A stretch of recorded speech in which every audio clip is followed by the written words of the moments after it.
বহুদিনের জমানো স্বপ্ন, শখ, তারপর হচ্ছে অপেক্ষা, সবগুলোরই আজকে অবসান ঘটবে। তো হ্যালো এভরিওয়ান, আসসালামু আলাইকুম। লাইফস্টাইল বাই সোনিয়া ইউটিউব চ্যানেলে আপনাদের সকলকে জানাই স্বাগতম। তো আজকে তো ভিডিওটা দেখেই বুঝতে পারছেন আমি জুয়েলারি শপে এসেছি। হ্যাঁ, তো আমি আজকে গয়না কিনতে আসছি। তো খুবই এক্সাইটেড আমি। তো চলে আসছি যমুনা ফিউচার পার্ক, আর এটা ছিল সুলতানা জুয়েলার্স। তো আমার অনেক দিনের স্বপ্ন ছিল যে আমার হাতে দুটো সোনার বালা থাকবে। তো এই জন্য আমি 8 বছর হয়ে গেছে, বিয়ে হয়েছে, আমি এই জন্য রাগ করে চুরিই পরি না। বুঝছি তুমি আমাকে যেদিন দিবা সোনার বালা সেদিনই পরবো। তো ফাইনালি আজকে আমার হাজব্যান্ড আমার স্বপ্নটা পূরণ করতে চলেছে, তো এই জন্য আমি ভীষণই খুশি। তো এই হচ্ছে ডিজাইনটা চয়েস করছিলাম। তো আমি চয়েস করি নি, চয়েস আজকে আমার হচ্ছে বড় ননদ, তো সে বড় আপু, ননদ আমি আসলে তাকে বলিও না। তো সে বড় আপু আর আমার হাজব্যান্ড দুজনে মিলে চয়েস করছে। তো ছোটো বোন স্বর্ণাও ছিল, তো ও হচ্ছে এরা সবাই মিলে এটা চয়েস করছে। আমি বলছি তোমরা আজকে আমাকে যেটা চয়েস করে দিব ওইটাই আমি নিব। তো যাই হোক, আমাদের সিলেক্ট হয়ে গেছে। আর সায়নবাবুও ভীষণ খুশি ছিল এখানে এসে। তো প্রথমে আমরা একটা জুয়েলার্স দেখেছিলাম, তো ওখানে হচ্ছে ওরকম চয়েস হয় নাই, তো এইখানে এসে আমাদের ফাইনালি এটা পছন্দ হয়ে গেছে। তো আজকে জুয়েলারিটা হচ্ছে নিব না, কারণ আমরা রাতের দিকে আসছি। তো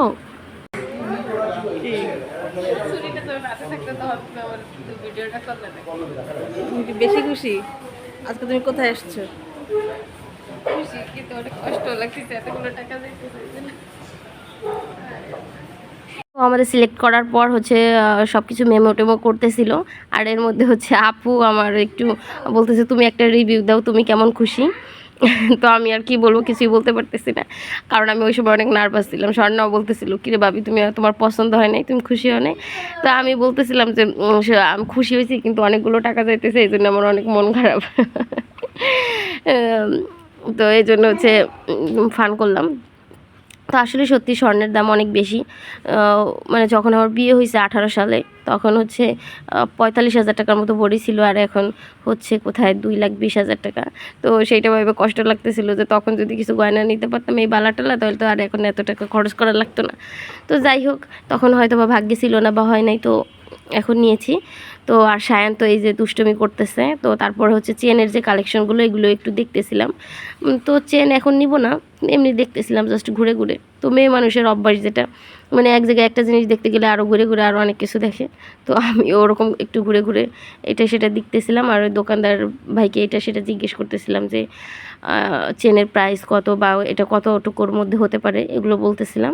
তো কারণ পরবর্তীতে হচ্ছে একটা চেন নেওয়ার ইচ্ছা আছে, এই জন্য হচ্ছে মানে আমি জাস্ট আইডিয়া করতেছিলাম যে মানে কত টাকা বাজেট করলে বা কত আনা হচ্ছে বাজেট করলে বা এক ভরি কতটুকু হলে ভালো হবে। তো ওগুলোই হচ্ছে জাস্ট আমি কোশ্চেন করতেছিলাম। তো আজকে হচ্ছে জুয়েলারিটা হচ্ছে নেইনি, কালকে হচ্ছে এটা নিব। তো আমরা আসছিলাম হচ্ছে একদমই দেরি করে, রাত হয়ে গেছিলো, তো যার কারণে হচ্ছে আর নিয়ে যাইনি। পরের দিন হচ্ছে একটু কাজ ছিল, তো ওই জন্য হচ্ছে পরের দিন এসে এটা ডেলিভারি নিয়েছিলাম। তো আপু আবার এদিকে হচ্ছে একটু দেখতেছিল আংটি। তো কোনটা তার কীভাবে লাগবে, সে সিম্পলের ভিতরে একটা আংটি নেবে। তো তার ভাই আবার তাকে একটা আংটিও গিফট করলো, বললো যে আমি তোমাকে কিছু দেই নাই, তো তোমাকে একটা সোনার আংটি দেয়, এই হাতে যেটা এইটাই হচ্ছে ফাইনাল সিলেকশন হয়েছে। তো আজকে আপু আর নেয় নাই, পরে বলতেছিল যে একসাথে 2টা গয়নাই নিব।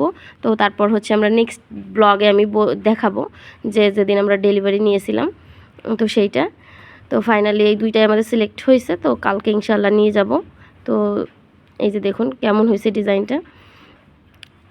তো ওখান থেকে আমরা হচ্ছে কাজ শেষ করে তারপর আমরা হচ্ছে নিচে আসছিলাম, আড়ং শপে গিয়েছিলাম।